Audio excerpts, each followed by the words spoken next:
اللهم لك الحمد أنت نور السماوات والأرض ومن فيهن، ولك الحمد أنت قيام السماوات والأرض ومن فيهن، ولك الحمد أنت الحق ووعدك الحق والجنة حق والنار حق.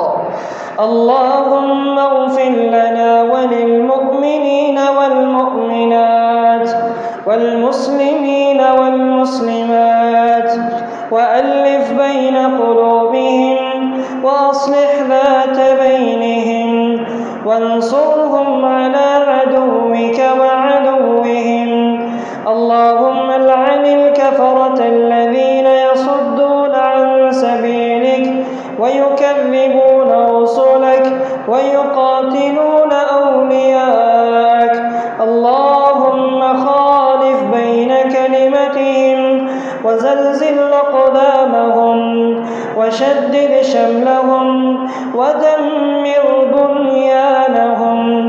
اللهم اهدنا فيمن هديت، وعافنا فيمن عافيت، وتولنا فيمن توليت، وبارك لنا فيما أعطيت، وقنا واصرف عنا برحمتك شر ما قضيت، فإنك تقضي ولا يقضى عليك، إنه لا يذل من واليت ولا يعز من عاديت، تباركت ربنا وتعاليت.